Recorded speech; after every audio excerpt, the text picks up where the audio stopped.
America has seen a deadly surge in violence against churches this year. Places once considered safe for worship are too often becoming targets. In response to this dangerous trend, more church leaders are stepping up security. CBN's Paul Petit reports. In Decatur, Arkansas, New Wine Ministry celebrates the Feast of Tabernacles, while 2 Vietnam veterans patrol the area outside.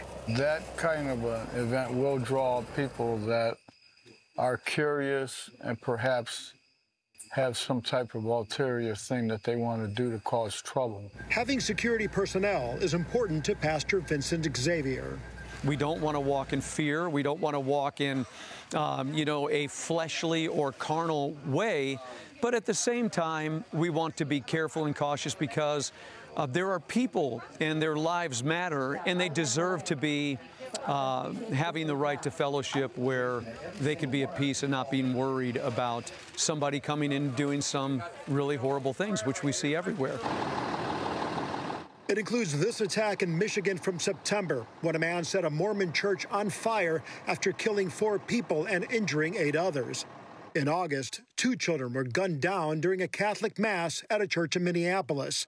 A month before, 2 women were shot to death during a Baptist church service in Kentucky. A lot of churches are starting to see that they better step up because rules have changed.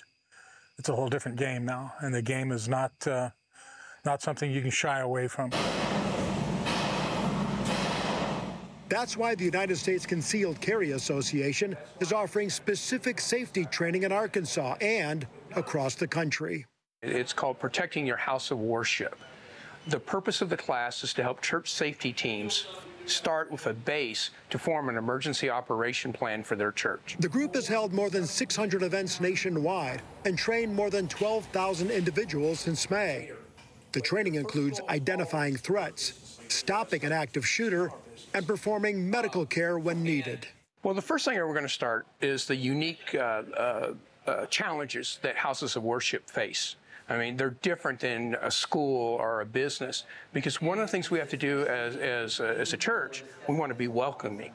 So it makes it hard for security and protecting the interior of the church. Ron talks about the growing trend of hate-filled voices seeking immediate notoriety over the air and online.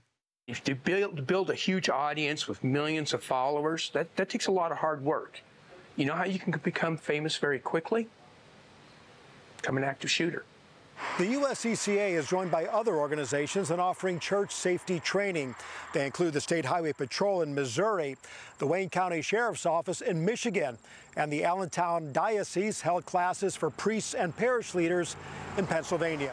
I'd rather be prepared and nothing happen than something happen and not be prepared. John Arnold is pastor of First Presbyterian Church in Rogers, Arkansas.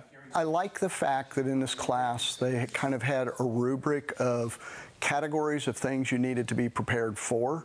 And so I think for us the next step is to look at each one of those and find out how much we do or don't have as preparedness. Pastor Arnold was invited by church member Laura Ruoff, who has a concealed carry permit. Do you carry with you in church? I carry. I'm heavy always. Laura is also a certified self-defense instructor who explains the empowerment that can come with training like this. I definitely won't be running.